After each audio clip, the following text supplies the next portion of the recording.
time for Nerdgasm. Hey, what's up guys? Jerry here, aka Barnacules, and I'm here with Chad from Raptor Props. He is the creator of this magnificent, all 3D printed cosplay rifle from Destiny. Which specific rifle is this? This is Jolders Hammer. Okay.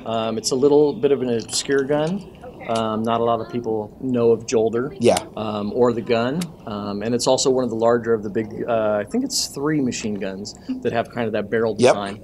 No, this thing is absolutely beautiful. How many pieces did you have to print this in separately? Because keep in mind, guys, this was printed on desktop 3D printers. This wasn't like pumped out of that $1 million Stratasys printer. Yep. So how many separate pieces are we looking at here? So this 22 pieces, if you include the foam in the back, that basically keeps the shoulders from getting hit when you hold the gun up. I noticed the scale on it is remarkably good. Like when you hold it into your shoulder, even a guy my size, my eye is perfectly in line with the sight.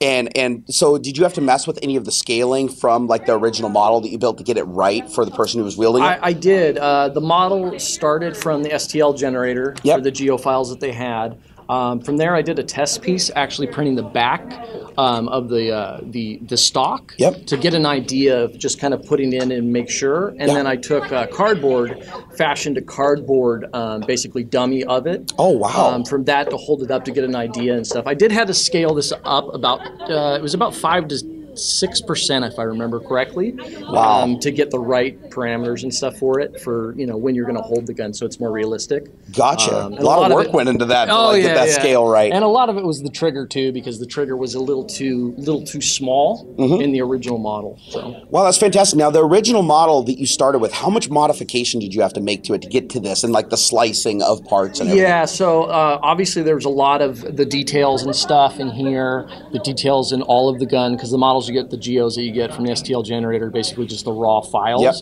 But definitely a lot of detail. A lot of the pieces, there was a lot of fit that had to go into this, especially with the side pieces to make sure they fit properly. There's extra pieces of PLA filament inside here so they would actually connect. Nice. Had to make some heavy detail changes in the middle here, where it connected the front barrel to the midsection. Those they weren't quite 3D printable files when I got done with them. I had to modify them quite a bit, so it's not something I'd put on Thingiverse or something like that right away. Yeah, just so you guys know, a lot of the stuff that's 3D printed does have to be modified, because when you print something on a 3D printer, you have to make sure that every layer can rest on top of the previous one. So you can't, for instance, print like a T. You'd have to print a solid block and then cut away the part to make it the T. And so you have to keep that all in mind when you're designing this, and to make sure that when you're cutting away the support, it's on the side that isn't visible whenever possible. Otherwise, you're going to be just filing and sanding like crazy. Now, what material did you use? So this is PLA. It uses a Pro PLA, so it's got more of the tighter tolerances, because I didn't want to sand more than I had to sand. Yeah, do you find that PLA is pretty much the best material as far as shrinkage and fitment?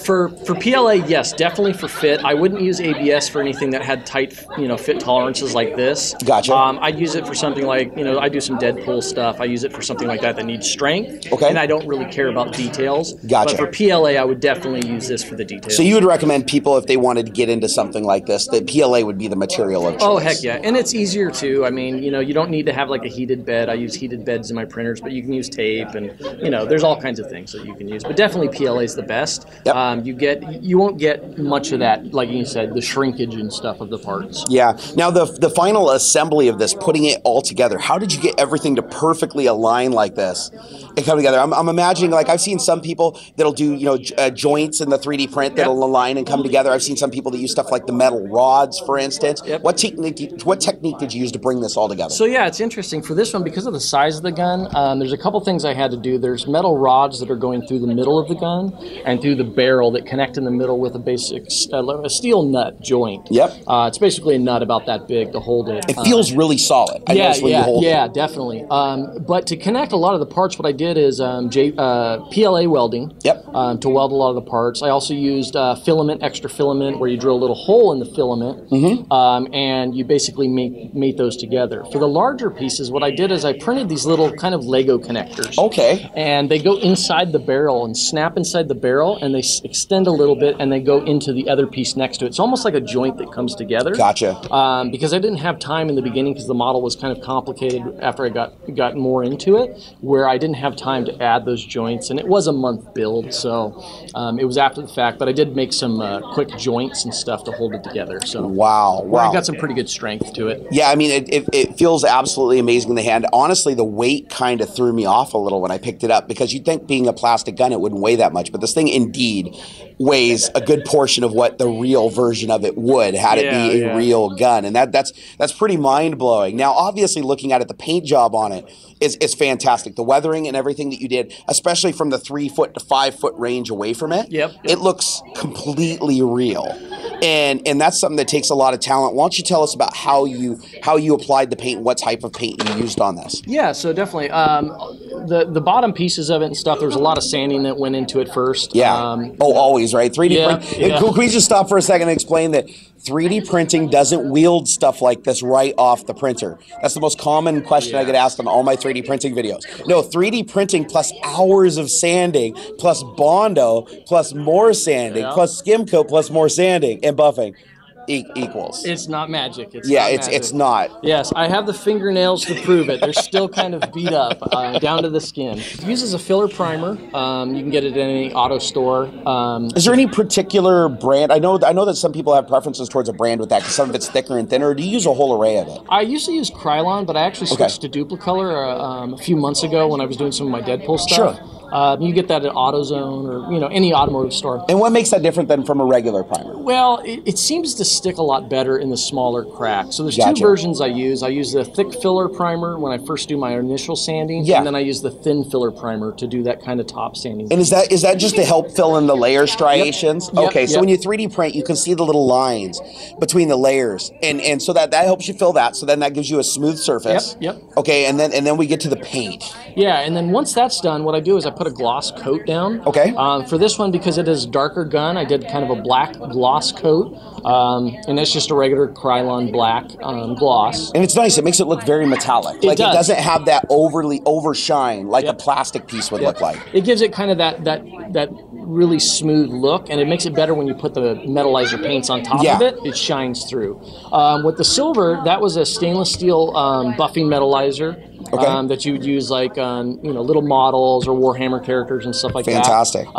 They're little bottles, and it was airbrushed on. For the gray, which is a gunmetal, that's a gunmetal gray buffing. And once it's applied, you let it dry for a few minutes. You take a little soft cloth to it, and you kind of buff it, and it gives you kind of a shine like metal. You kind of cleaned it up. The gunmetal gives you kind of that dull, dirty metal look to it. Yeah, this looks amazingly good right here. The receiver for the ammunition, the way that you did some of the weathering and stuff on here, it definitely makes it look like it's a rustic metal. And now, what kind of techniques do you use to actually weather? So a lot of it I actually pre-did before I painted it. And when I say what I pre-did is I actually put in gouges and little rough spots and stuff in the plastic before I put that gloss coat over it. Doesn't that hurt your soul? It does. To damage this pristine thing that you just created? It does. That was I was debating on making a perfect, pretty gun without any damage or dirt, but I'm like, no. It's for somebody else. I'm going to do it this way. That's right. And then I made sure when I applied the metallizer paints that I buff specifically in areas where there might be more wear and tear. So you can see right here, this is buffed more than it is like right here. To make it more believable. So you're consciously thinking about like where ammunition would be dragging over the weapon, where it might encounter bumping into things. Exactly. So like right here, I figured the bullets would be dragging on top of it. And they would be pulling through. And there's a couple of pieces over here where I did the same thing, where there's the trigger down here where somebody would be holding it. So other than just weathering edges and kind of making it look worn, I noticed that there's some places where it's like even the paint looks like it's a little bit foggy and worn. Is that something you do also just to show general wear and tear just from like dust and stuff like that? Yeah, so that was when it's a gloss coat. When I put that black gloss coat down, I would look at areas where I thought it would be weathered. And then I would take a little bit of sandpaper and kind of just buff it a little bit.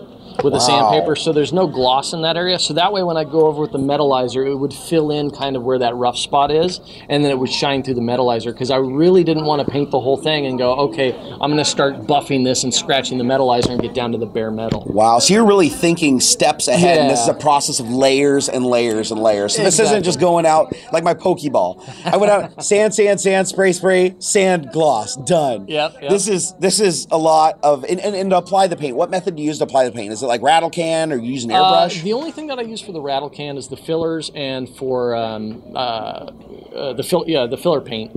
Just to give you your base to work off of. Yeah, the rest of it is airbrushed with gloss paint. And then the metallizers is the silver paint, that's all airbrushed, and the all clad, which is the gold, that's all airbrushed. There's a little bit more weathering on the gold pieces, because if you look at it in the game footage, you see kind of the edges here. I took one of Bill Duran over at Punish Props Techniques, where he puts a little bit of Elmer's glue on the edges here. I used to do that by hand with a pen or with a scratcher. He does some weird things, that guy, doesn't he? He taught me how to make like a Bondo out of baby powder and CA glue. With super glue. And I was like, I don't know where this guy comes up with this stuff. I've used that technique too. But yeah, it's put a little Elmer's glue down, and then when you airbrush over it, you basically rub off that paint. Wow. And then you get kind of those areas here where it exposes that. Gosh, the end result is amazing. And you took it to a next level with the detail, because it looks like you did actually some stencil work on it. And I noticed the optics that you put on there. You actually went to make an optic. How did you design the optic for this? Because obviously that's not 3D printed. Yeah, no. So for the optic here, this one's actually cut out of acrylic. It's a 1/4 inch acrylic on a laser cutter with etching on the inside. I did a couple versions of this. This was the test version. I didn't have time to finish it. There's a lot more I could do to it. He's a perfectionist, people. But yeah, it's definitely cut with laser. With the details here for the Iron Banner logo, that was used a vinyl cutter to create a stencil.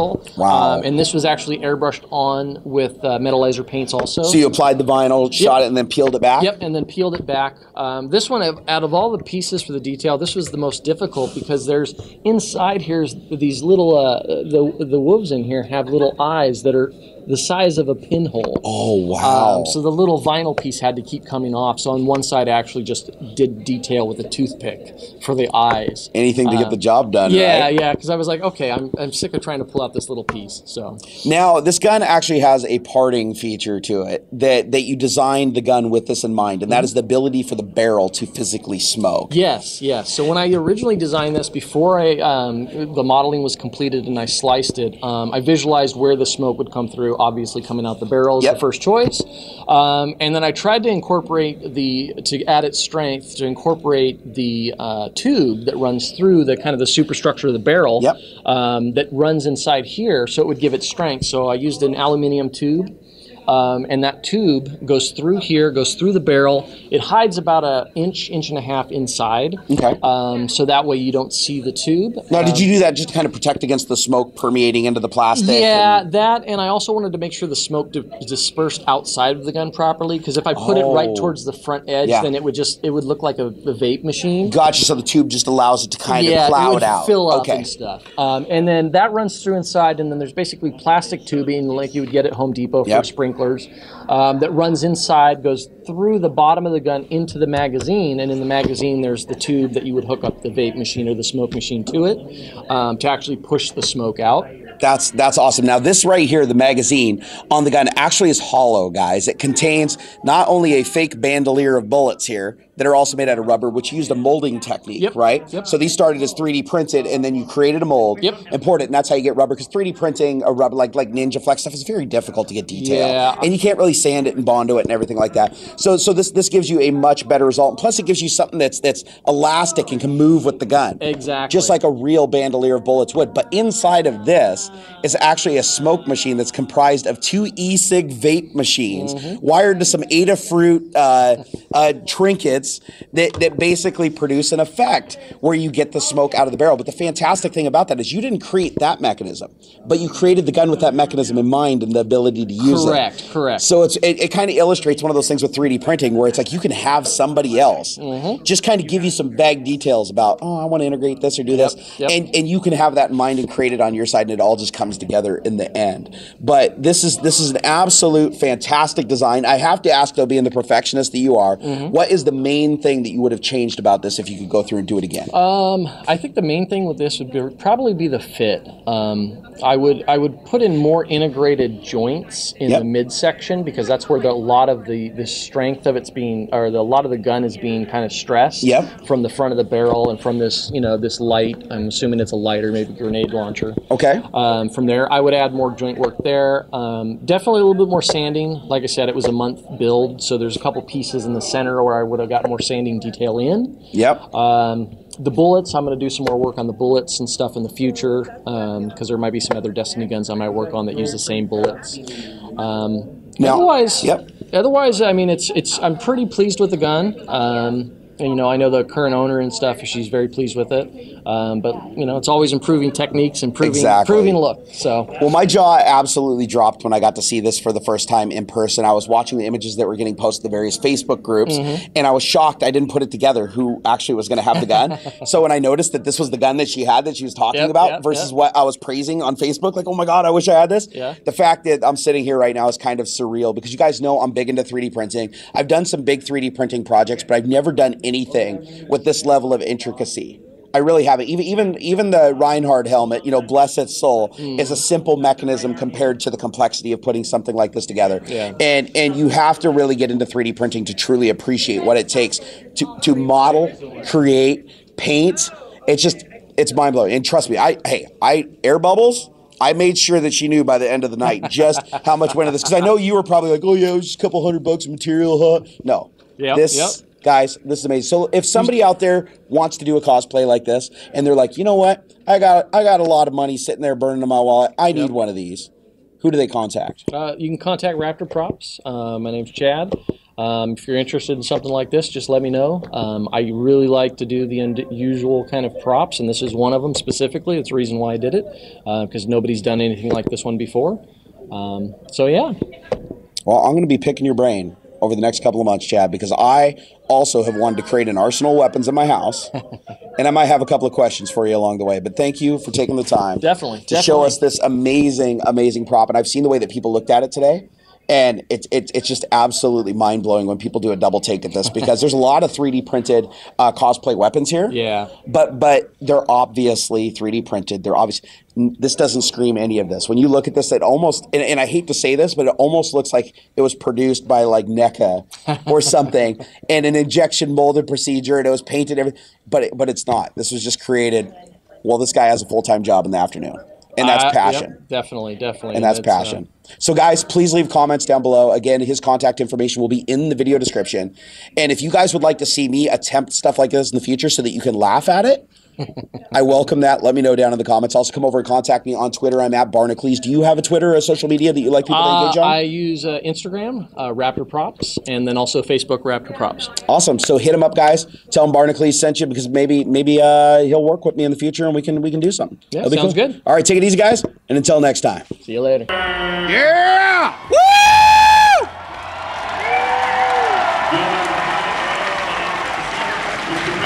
100 hours of labor using methods of sewing, armor building, circuit building, smoke machines, 3D building, as well as prosthetic work. Folks, look at the detail on this outfit. She did it all the way down to a size. One more time, give it up for Jolder!